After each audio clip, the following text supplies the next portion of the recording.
देखिए अब हम थर्ड स्टैंडर्ड पे पहुंच गए हैं MOM के। ये बहुत इम्पोर्टेंट स्टैंडर्ड है, MOM 3। ये किस बारे में बात करता है? इसमें बात होती है हमारी स्टोरेज की। किस चीज़ की स्टोरेज की? Definitely medicine.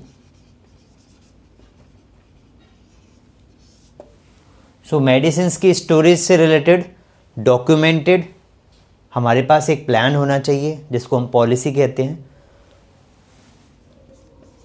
मेडिसिन को स्टोर करना है clean, safe and secure environment में, बेस्ड ऑन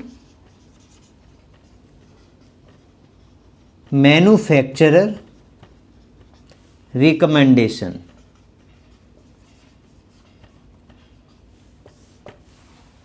सो हम medicines through out the hospital, चाहे वो फार्मेसी है, चाहे हम और कहीं पर भी स्टोर कर रहे हैं, वार्ड में, ICU में, OT में, जहाँ पर भी हम मेडिसिन्स रखेंगे उसका एक प्रॉपर डॉक्यूमेंटेड गाइडलाइन होंगी, पॉलिसी होंगी हमारी मैन्युफैक्चरर के रिकमेंडेशन के बेसिस पे।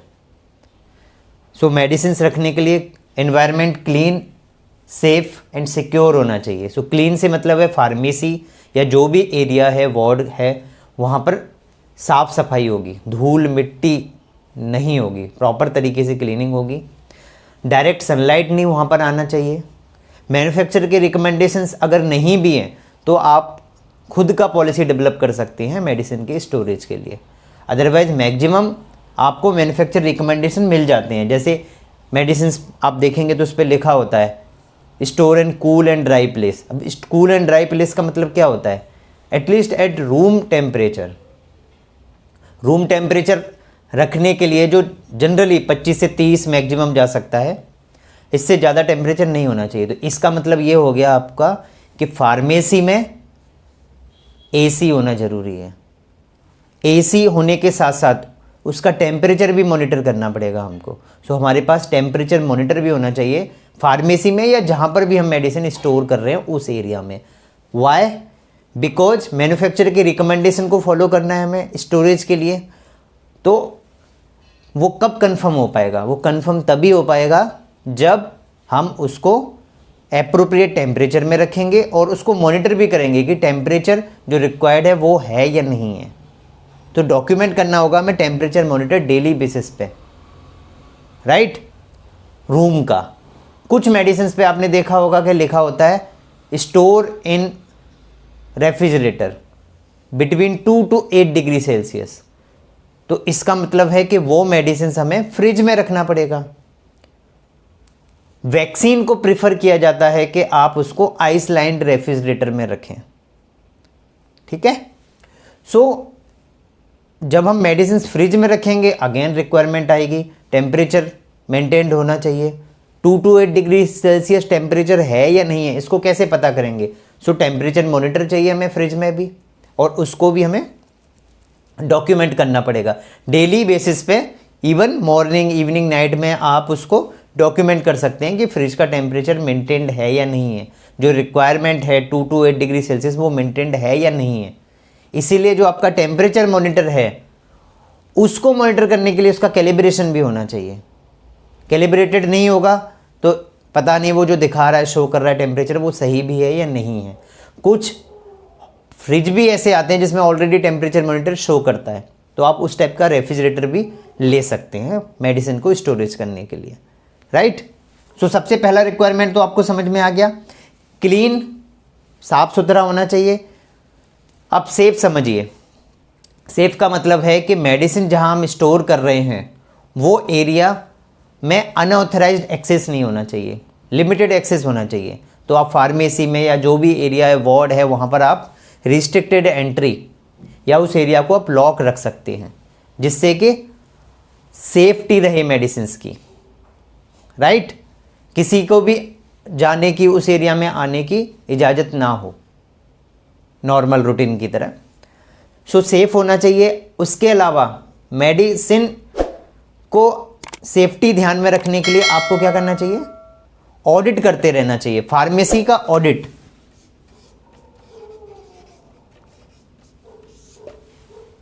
सो आपका जो सॉफ्टवेयर में जो आपका स्टॉक है, जो आपको शो हो रहा है, और फिजिकली जो स्टॉक है उसको आपको क्रॉस वेरीफाई करना चाहिए टाइम टाइम पर। जो भी आपकी फ्रीक्वेंसी आप डिसाइड कर सकते हैं, मंथली करेंगे, 6 मंथली करेंगे, आपको वेरीफाई करना है स्टॉक को, ठीक है, so that loss and theft का पता लगाया जा सके। लॉस थेफ्ट ना हो इसके लिए आपको अनऑथराइज्ड एक्सेस को स्टॉप करना पड़ेगा। और स्टॉक वेरीफाई करने के साथ साथ आपको जो मेडिसिन्स आपकी हाई रिस्क मेडिसिन्स में आती हैं, उन मेडिसिन्स को, जो आपकी नार्कोटिक ड्रग्स हैं, उन मेडिसिन्स को ज़्यादा सेफ्टी का ध्यान रखना पड़ेगा। सो हाई रिस्क मेडिसिन का स्टोरेज कैसे होगा? हाई रिस्क मेडिसिन को आप सिंगल लॉक एंड की में रख सकते हैं, उसी एरिया में रखें जहाँ पर हाई रिस्क मेडिसिन की ज़रूरत है, जैसे ICU, OT या कोई स्पेसिफिक वार्ड है आपका, जैसे कीमोथेरेपी वार्ड है, तो उन एरिया में रखें जहाँ पर हाई रिस्क मेडिसिन की ज़रूरत है, जिससे कि उसकी सेफ्टी को एंश्योर किया जा सके। अननेसेसरली स्टोरेज ना करें, राइट। और नार्कोटिक ड्रग्स है वो एज पर दी लॉ, जो गवर्नमेंट की गाइडलाइन है उसके हिसाब से डबल लॉक एंड की में आपका होना चाहिए, ठीक है। हाई रिस्क ड्रग को आप एटलीस्ट सिंगल लॉक एंड की में रख सकते हैं। So again safety for the medication, ठीक है। सिक्योर एनवायरनमेंट का जैसे मैंने बात करी अभी आपसे कि किस टेम्परेचर पे मेडिसिन को रखना है, वो रिक्वायरमेंट आपको ध्यान में रखना है। डायरेक्ट सनलाइट नहीं आना चाहिए जहाँ पर मेडिसिन स्टोरेज है, धूल मिट्टी नहीं होना चाहिए, साफ़ सफाई होना चाहिए, ठीक है।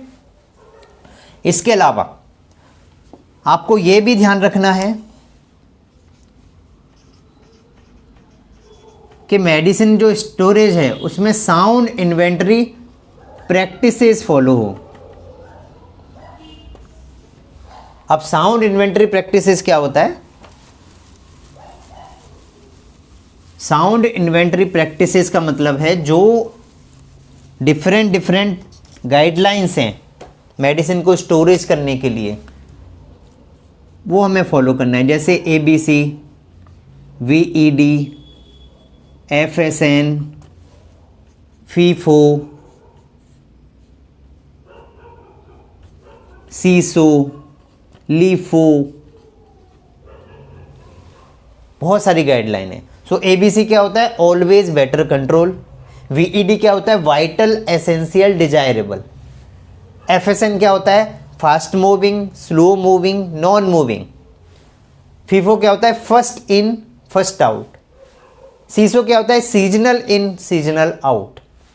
LIFO क्या होता है? Last in first out.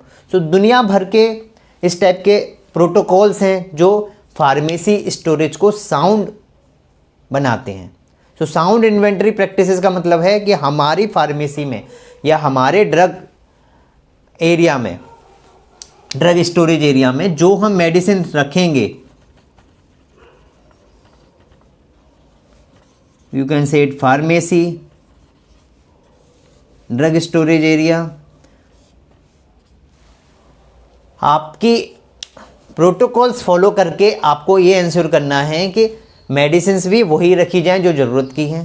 So ABC categorisation हम कर सकते हैं जो कि कॉस्ट बेसिस पे होता है।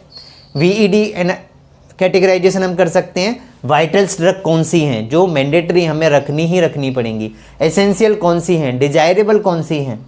FSN फास्ट मूविंग ड्रग कौन से हैं जो ज़्यादा यूज होते हैं, उसकी क्वांटिटी भी ज़्यादा रखनी पड़ जाएगी। स्लो मूविंग कौन से हैं जो बहुत कम मूव करते हैं, उनकी रिक्वायरमेंट कम पड़ती है। और नॉन मूविंग कौन से आइटम हैं।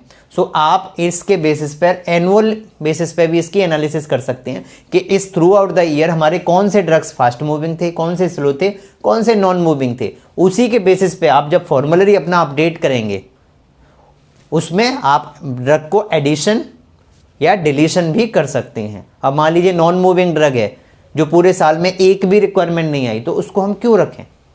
अननेसेसरली एक्सपेंसिव ही तो होंगे, पैसा ही तो ब्लॉक होगा। तो वो सब कैटेगरीज का ध्यान में रखना है। FIFO first in first out, ये प्रोटोकॉल भी ध्यान रखना है। जो मेडिसिन पहले आएगी वो पहले जाएगी, सीसो, कुछ मेडिसिन ऐसी होती हैं, कुछ ड्रग्स ऐसे होते हैं जो सीजनल काम आते हैं। जैसे आई फ्लू होगा तो बारिश के सीजन में ज़्यादा होता है, तो उस टाइम उसकी रिक्वायरमेंट ज़्यादा बढ़ जाएगी, राइट। कोल्ड जो है वो सर्दियों के टाइम पे ज़्यादा होगा, तो कौन सी ड्रग्स ज़्यादा सर्दियों में, खांसी की दवाई ज़्यादा सीजन में ज़रूरत पड़ती है, कौन सी दवाइयों की सीजन निकलते ही ज़रूरत ऑलमोस्ट ख़त्म हो जाती है, तो उसके हिसाब से हमारा स्टॉक मैनेजमेंट होगा, स्टोरेज मैनेजमेंट होगा। लास्ट इन फर्स्ट आउट, कौन सी दवाई ऐसी है जिसको हमें पहले से स्टॉक करके नहीं रखना है, तुरंत मंगाना है और तुरंत उसको यूज़ करना है। सो सबसे लास्ट में मंगाएंगे और फर्स्ट उसको यूज़ करेंगे। सो इस टाइप के डिफरेंट साउंड क्वालिटी पैरामीटर्स हैं जिसको आप इम्प्लीमेंट कर सकते हैं मेडिसिन स्टोरेज के लिए, राइट।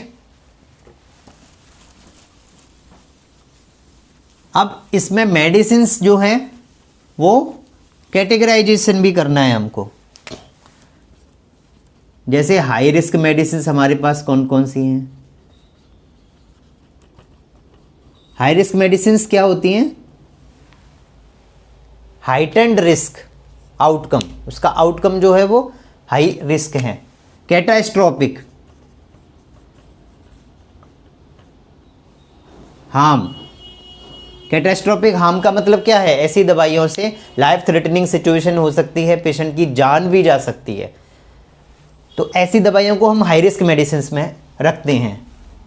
जैसे आपकी psychotherapeutic drug,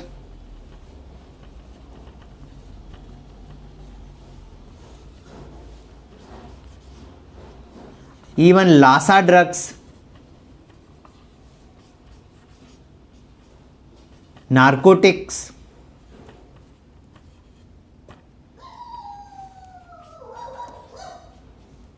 concentrated electrolytes,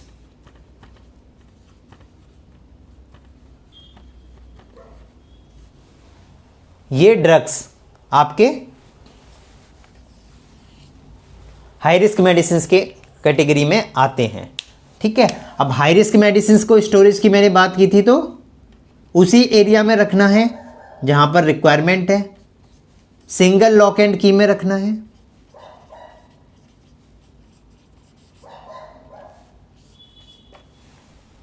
so that safety ensure हो उसका। नार्कोटिक ड्रग है तो डबल लॉक एंड की में रखना है। अब डबल लॉक एंड की का मतलब समझिए क्या होता है। ऐसा नहीं कि आपको 2 ताले लगा देने हैं। डबल लॉक एंड की का मतलब सिंपल ये है कि उसका एक चाबी एक पर्सन के पास हो, दूसरा चाबी दूसरे ऑथराइज्ड पर्सन के पास हो। तो आपको 2 पर्सन अपनी ऑर्गेनाइजेशन में ऑथराइज करने पड़ेंगे। वो हो सकता है जैसे ओटी में नार्कोटिक ड्रग यूज होते हैं, तो एक एनेस्थेटिस्ट के पास की है, दूसरी ओटी स्टोरेज जो पर्सन है या ओटी का इंचार्ज जो है उसके पास की है। सो दैट कि दोनों लोग जब होंगे तभी वो लॉक खुलेगा, तभी वो मेडिसिन दी जाएगी, किसी एक की मर्जी से नहीं होगी। जैसे अभी आपने एम्स का कुछ टाइम पहले केस आया था कि ओटी के स्टाफ ने ही नार्कोटिक ड्रग को कंज्यूम कर लिया था। तो इस टाइप के इंसिडेंट ना हो, इसके लिए आपको कम से कम 2 क्रॉस वेरिफिकेशन चेक लगाने पड़ेंगे। 2 स्टेप वेरिफिकेशन होगा, जैसे हम जीमेल में भी करते हैं ना, 2 स्टेप वेरिफिकेशन। एक तो होता है आपने 1 स्टेप क्या होता है, आपने लॉगिन आईडी डाला, पासवर्ड डाला, 1 स्टेप वेरिफिकेशन। 2 स्टेप क्या है, आपके मोबाइल पे पहले पासवर्ड आएगा या कोई ओटीपी आएगा, आप वो डालेंगे तभी आपको एक्सेस मिलेगा अपने जीमेल में जाने का किसी भी नए सिस्टम से। तो डबल वेरिफिकेशन जब होगा तो उसकी सेफ्टी ज़्यादा इंश्योर हो जाती है। तो इस चीज़ का भी आपको ध्यान रखना है। नार्कोटिक ड्रग में तो गवर्नमेंट की भी गाइडलाइन इतनी सारी है, उसका डॉक्यूमेंटेशन भी इतना सारा है सेफ्टी पर्पज से। आपको इवन खाली एम्प्यूल भी वापस करने पड़ते हैं वेंडर को, राइट। अब इसके अलावा हमें ये इंश्योर करना है कि हमारे ऑर्गेनाइजेशन में हाई रिस्क मेडिसिन की एक लिस्ट हो। उस लिस्ट के लिए मैंने आपको रिकमेंड किया था पिछली क्लास में, ISMP institute of safe medicine practices. इसकी वेबसाइट पे जाके आप लेटेस्ट हाई रिस्क मेडिसिन में कौन कौन सी मेडिसिन आ रही हैं वो आप जान सकते हैं। तो आप based on the written guidelines, based on the recommended authorised organisations, आप अपना हाई रिस्क मेडिसिन का लिस्ट को अपडेट कर सकते हैं। आपको टाइमली उसको वेरीफाई करना है, जो कमेटी का काम है, मैंने पिछली क्लास में बनाया था। सेम वे आपकी लासा की लिस्ट होना चाहिए, आपकी जो फॉर्मूलरी है उन्हीं में से जो ड्रग्स आपकी लुक अलाइक ड्रग हैं, साउंड अलाइक ड्रग हैं, लासा लिस्ट समझते हैं ना, ऐसी दवाइयाँ जो एक जैसी दिखती हैं, चाहे वो एम्प्यूल हो, चाहे वो वायल हो, चाहे वो आपका टैबलेट हो, जो मेडिसिन एक जैसी दिखेंगी वो एलए कहलाएगी। जो मेडिसिन एक जैसा साउंड करेगी, जैसे डुबुटामाइन, डोपामाइन, वो आपकी साउंड अलाइक ऐसे मेडिसिन में आएगी। सो इसका भी आपका प्रॉपर लिस्ट होना चाहिए, local like, sound alike medications का। और इसके स्टोरेज के लिए आपको क्या ध्यान रखना है? सो इसके स्टोरेज के लिए आपको ध्यान में रखना है कि ये फिजिकली अपार्ट, मतलब एक मेडिसिन दूसरी मेडिसिन से अलग रखना है। सो बेस्ट रिकमेंडेशन ये है कि एक कॉर्नर में आपने लोकालाइक का ए पार्ट रखा, तो फार्मेसी के दूसरे कॉर्नर में उसका पार्ट बी रखा। मतलब एक दवाई आपने इस कॉर्नर में रख दी तो दूसरी दवाई उस कॉर्नर में रखो, साथ साथ में रखना ही नहीं है। कुछ ऑर्गेनाइजेशन में ऐसे भी करते हैं, एक बॉक्स बना देते हैं, उसमें look alike, sound alike, sound alike.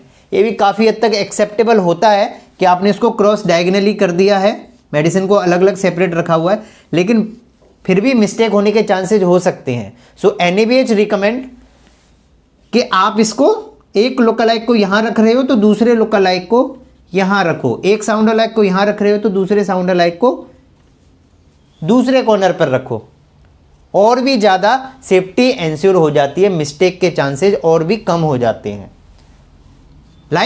सो आपकी लिस्ट हो, और ये लिस्ट और ये स्टोरेज प्रोटोकॉल ये थ्रू आउट द हॉस्पिटल होगा। ऐसा नहीं कि आपने फार्मेसी में तो लोकालाइक, साउंड अलाइक की लिस्ट लगा दी, फार्मेसी में तो आपने ड्रग्स को अलग अलग सेपरेटली रख दिया, लेकिन बाकी जगह जहां पर आप मेडिसिन स्टोर करते हैं, वार्ड में, ओटी में, आईसीयू में या और किसी भी एरिया में, वहां पर आपने लासा लिस्ट भी नहीं लगाई और आपने उसको स्टोरेज को भी प्रॉपर्ली नहीं किया। अब बाकी एरिया में कैसे कर सकते हैं? जैसे आपका क्रैश कार्ट है, अगर क्रैश कार्ट में कोई मेडिसिन लासा की है, लोकालाइक, साउंड अलाइक मेडिसिन है, तो आप उसको डिफरेंट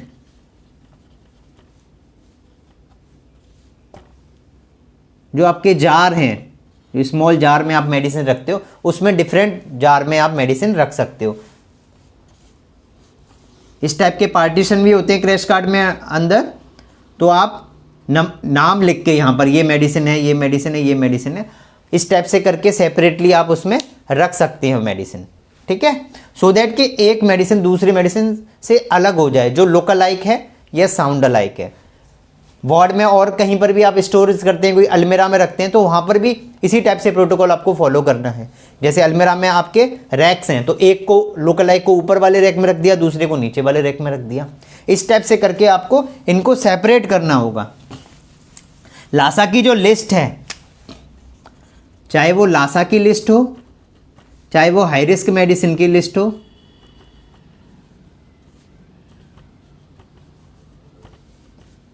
ये आपकी अपडेट होते रहना चाहिए। अपडेट किसके बेसिस पे होगी? आपकी फॉर्मूलरी में मान लीजिए चेंज आ गया, नई मेडिसिन ऐड हो गई, तो लोकालाइक, साउंड अलाइक अगर उसमें से कोई मेडिसिन है तो वो लिस्ट में ऐड होगी, या आपकी कोई मेडिसिन रिमूव हो गई तो इस लिस्ट से वो मेडिसिन हट जाएगी। तो टाइमली इसको रिव्यू भी करते रहना है। हाई रिस्क मेडिसिन जो हैं वो as per the guidelines, ISMP, different government guidelines के बेसिस पे या आपकी कमेटी के रिकमेंडेशन के बेसिस पे आप वो लिस्ट भी अपडेट करते रहेंगे, right. So updation is also required based on the formulary.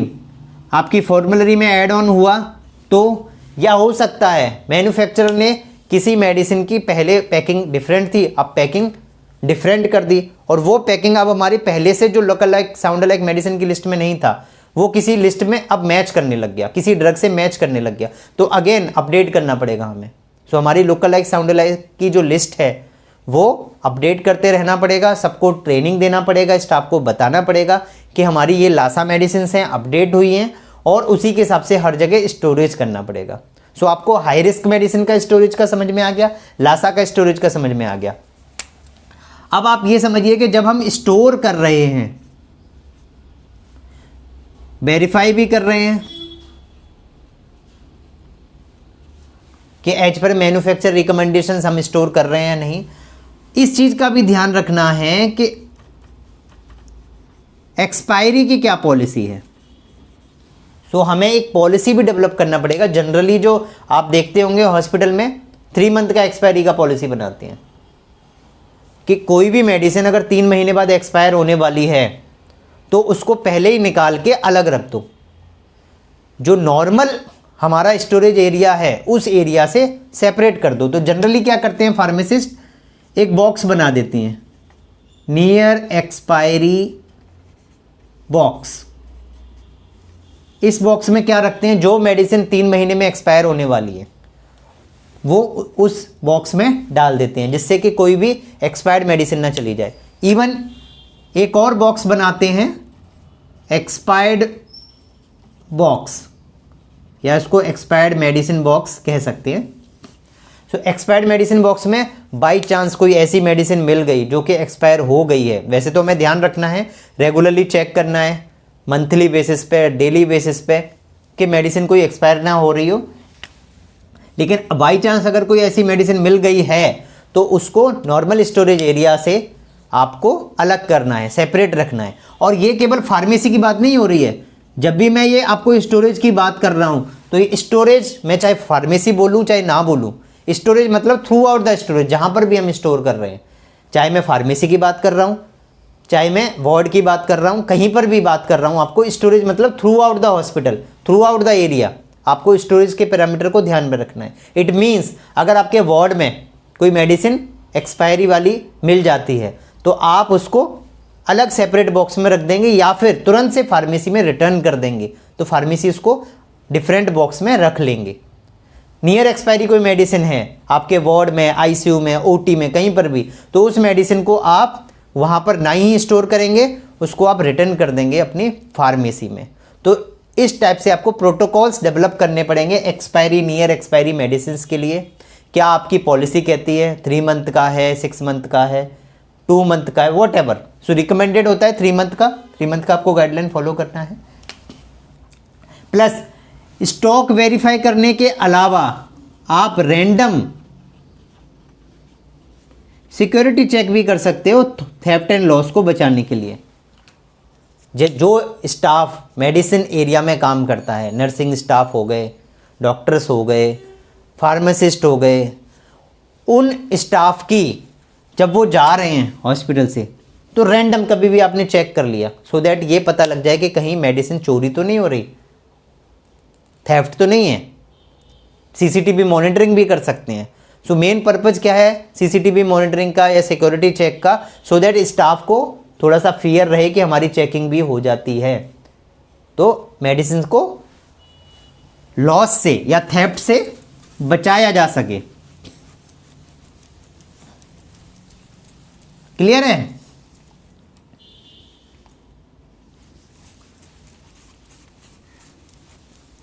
अब ये समझ लीजिए कि हमारे पास लासा का लिस्ट हो गया, हाई रिस्क का लिस्ट हो गया,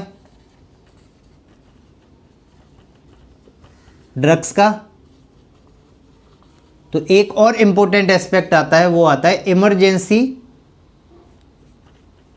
ड्रग लिस्ट। अब इमरजेंसी ड्रग लिस्ट क्या होता है? जनरली जो हॉस्पिटल में आप क्रैश कार्ड बनाते हैं, क्रैश कार्ड में जो मेडिसिन रखते हो वो आपकी इमरजेंसी मेडिसिन में आती है। सो इमरजेंसी मेडिसिन का आपका एक एप्रोप्रिएट लिस्ट हो जो आपका डीटीसी या पीटीसी कमेटी के द्वारा अप्रूव्ड हो, और इस लिस्ट में जो क्वांटिटी है मेडिसिन की वो एरिया वाइज वेरी कर सकती है। हो सकता है जहाँ ज़्यादा रिक्वायरमेंट हो वहाँ ज़्यादा मेडिसिन आपने रख ली, जहाँ पर कम रिक्वायरमेंट है आपने कम रख ली। लेकिन जो इसकी स्टोरेज है, क्योंकि ये जो स्टैंडर्ड है वो स्टोरेज के बारे में बात कर रहा है, तो स्टोरेज का हमें ध्यान रखना है। स्टोरेज वो है वो यूनिफॉर्म होगा। यूनिफॉर्म स्टोरेज से क्या समझते हैं हम? यूनिफॉर्म स्टोरेज से सिंपल यही है जो मैं पहले भी बता चुका हूँ। सिमिलर ड्रॉअर्स में सिमिलर मेडिसिन होंगी। तो सबसे पहले तो आपका क्रैश कार्ड जो है वो यूनिफॉर्म होना चाहिए, एक जैसा होना चाहिए। ऐसा नहीं कि एक जगह आपने क्रैश कार्ड ले लिया उसमें ड्रॉअर 4 है, एक जगह क्रैश कार्ड है जिसमें ड्रॉअर 6 हैं, तो सिमिलरिटी नहीं मेंटेन होगी। तो आपके crash card through out the hospital similar होने चाहिए। फिर उनको जो भी ड्रॉअर्स हैं उसमें आपको फिक्स्ड करना पड़ेगा कि ड्रॉअर ए में कौन कौन सी मेडिसिन रहेंगी, बी में कौन कौन सी रहेंगी। तो आपको एक ही क्रैश कार्ड का चेकलिस्ट बनाना है। Quantity can very but storage आपका होगा, ए बी सी रैक में क्या रखना है, कहाँ पर कौन सी मेडिसिन रखी जाएगी, वो आपको प्री डिफाइंड करना पड़ेगा थ्रू आउट द हॉस्पिटल। और फिर उन मेडिसिन की उस जो इमरजेंसी मेडिसिन हैं क्रैश कार्ट में, या आपने जंप किट बनाई है, जो भी आपने इमरजेंसी मेडिसिन के लिए प्रोटोकॉल फॉलो किया है, उन मेडिसिन की रेगुलर चेकिंग होगी। चेकिंग में क्या देखेंगे? क्वांटिटी जो हमने डिफाइंड की है वो उतनी है या नहीं, और एक्सपायरी चेक की जाएगी कि कोई मेडिसिन एक्सपायर तो नहीं हो रही। तो ये आपको रेगुलर बेसिस पे करना है, डेली करना है।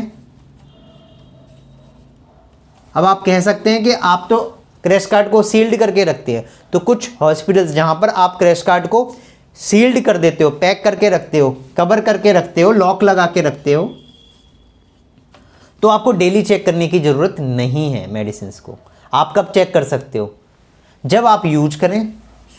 सो डेली ना करके जब आपने यूज किया उस टाइम पर आपको इमरजेंसी मेडिसिन को चेक करना है कि क्वांटिटी उतनी ही है कि नहीं है। मान लीजिए यूज कर लिया तो उतनी क्वांटिटी जो हमने डिफाइंड किया उतनी क्वांटिटी मेडिसिन हमें रिप्लेनिश करा के, इंडेंट करके फार्मेसी से जहाँ से भी आपका प्रोटोकॉल है, स्टोर है, वहाँ से लेके आपको उतनी ही मेडिसिन उसमें रख के फिर दोबारा सील्ड करना है। सील्ड करने से पहले एक्सपायरी भी चेक करना है, राइट। सो कम से कम जब यूज किया तब, और एटलीस्ट पैक्ड है आपका, सील्ड है, तो भी रिकमेंडेड है कि महीने में एक बार तो आपको चेक करना ही करना है। सो दैट कहीं ऐसा ना हो कि किसी ने यूज करके सील्ड कर दिया हो और क्वांटिटी ना मेंटेन्ड हो, एक्सपायरी कोई मेडिसिन हो गई हो। तो महीने में एक बार तो रिकमेंडेड है सील्ड का भी, और डेली रिकमेंडेड है अगर आपका क्रैश कार्ड सील्ड नहीं होता है। वैसे तो इमरजेंसी मेडिसिन हैं तो आपको सील्ड करके रखना चाहिए, बेटर है, ठीक है। सो मेडिसिन जहाँ पर भी आप स्टोर कर रहे हैं, चाहे वो क्रैश कार्ड की मेडिसिन है चाहे आपकी नॉर्मल मेडिसिन है, उस एरिया में सेफ्टी का जरूर ध्यान रखना है। तो जहाँ पर स्टाफ है, स्टाफ की अवेलेबिलिटी है, उस एरिया में मेडिसिन रखें जिससे कि कोई मेडिसिन ना ले पाए। फुल टाइम स्टाफ अवेलेबल है उस एरिया में रखें मेडिसिन। नार्कोटिक ड्रग को स्पेसिफाइड एरिया में ही रखें, जहाँ पर ज़्यादा ज़रूरत होती है वहाँ से दूसरे एरिया में आप इशू कर सकते हो। जैसे मान लीजिए ओटी में यूज होता है, आपने ओटी में नार्कोटिक का लॉक एंड की के साथ रख दिया, डबल लॉक एंड की में, तो अगर आईसीयू को भी नार्कोटिक मेडिसिन चाहिए तो वहाँ से इशू करवाएं। जगह जगह उसको ना रखें सेफ्टी पर्पज से। देन हाई रिस्क ड्रग है तो उसको सिंगल लॉक एंड की में रखें, उसी एरिया में रखें जहाँ ज़रूरत है, जैसे ओटी, आईसीयू या कोई स्पेसिफिक वार्ड। इन चीज़ों का आपको ध्यान रखना है। एक्सपायरी मेडिसिन को रेगुलरली चेक करना है। सील्ड है तो आप महीने में एक बार चेक कर सकते हो, और जब बीच में यूज किया, अब महीने का मतलब ये नहीं है कि मैंने महीना बोल दिया तो आप बीच में यूज करेंगे और आप कहेंगे कि हमें तो महीने में चेक करना था तो हमने महीने का चेकलिस्ट बना लिया। नो, आपका अगर बीच में भी यूज हुआ है, 10 बार यूज हुआ है बीच में, तो 10 बार आपको क्वांटिटी चेक करनी पड़ेगी। आपका डेट लिखा होगा कि आपने चेक किया, क्वांटिटी मेंटेन करी, ठीक है। और अगर यूज नहीं हुआ तो एटलीस्ट महीने में तो आपको एक बार करना ही करना है उसको चेक, ठीक है। और क्या इस स्टैंडर्ड में बात होती है? साउंड इन्वेंट्री कंट्रोल के अलावा हाई रिस्क मेडिसिन्स के अलावा लासा मेडिसिन्स के अलावा storage, clean, safe and secure environment के अलावा अगर किसी मेडिसिन्स पर मेंशन्ड ही नहीं है कि क्या मैन्युफैक्चर रिक्वायरमेंट है, कैसे मेडिसिन को रखना है, तो आप अपनी पॉलिसी में उस मेडिसिन को भी इंक्लूड करेंगे। ये भी बताया मैंने आपको।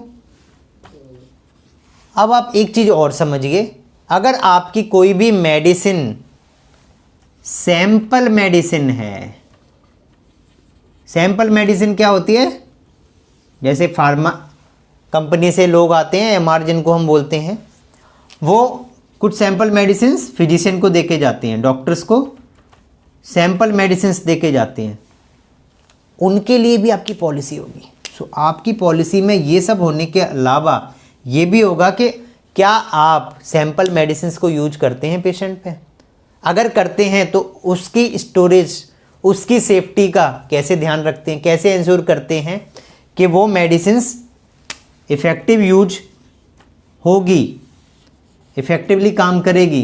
तो आपका डीटीसी, पीटीसी जो भी कमेटी है, ड्रग एंड थेरेपेटिक कमेटी या फार्मेकोपिया कमेटी या फार्मेसी एंड थेरेपेटिक कमेटी, जो भी कमेटी है, उस कमेटी से अप्रूवल लेना होगा। आपके मिनट्स में ये डिस्कशन होना चाहिए कि वेदर यू विल यूज और नॉट दीज मेडिकेशन, कैसे उसकी क्वालिटी इंश्योर करोगे और आपका प्रोटोकॉल क्या रहेगा, राइट। ऐसा तो नहीं रहेगा कि आप उन मेडिसिन को केवल उन पेशेंट्स के लिए यूज करोगे जो कि पुअर पेशेंट हैं, तो यूनिफॉर्म का जो स्टैंडर्ड हमने सीओपी में पढ़ा था उसका ब्रीच हो जाएगा। तो गवर्नमेंट के नॉर्म्स, यूनिफॉर्मिटी का ध्यान में रखते हुए जो भी हमारे पॉलिसी स्टैंडर्ड बनेगा ना, तो कैसा रहेगा, बायस लेस रहेगा, उसमें बायसनेस नहीं होगी। लेकिन अगर हमने उसको यूनिफॉर्मिटी को मेंटेन नहीं किया, स्टैंडर्ड को ध्यान में नहीं रखा, गवर्नमेंट की गाइडलाइन को फॉलो नहीं किया, तो फिर इसमें बायसनेस आ जाएगी। तो बायसनेस एनएबीएच में एक्सेप्टेबल नहीं है, ठीक है। सो ये स्टैंडर्ड जो है स्टोरेज के बारे में बहुत ही डिटेल में डिस्कस करता है।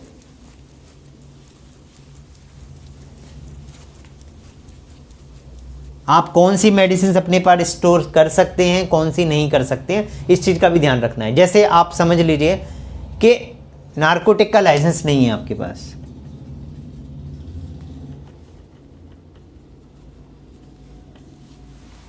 तो आप नारकोटिक ड्रग को स्टोर नहीं कर सकते। सो स्टोरेज में आपको यह भी ध्यान रखना है गवर्नमेंट की गाइडलाइन का कि नारकोटिक ड्रग्स का लाइसेंस नहीं है और हम नारकोटिक ड्रग स्टोर किए हुए हैं, तो प्रॉब्लम आ जाएगी। लाइसेंस है तो ही आप स्टोर कर सकते हैं, क्लियर। सो इस स्टैंडर्ड में जनरली स्टोरेज का पूरा बात होती है। इसमें आपको किसी को डाउट, क्लोज करें, चलिए, थैंक यू।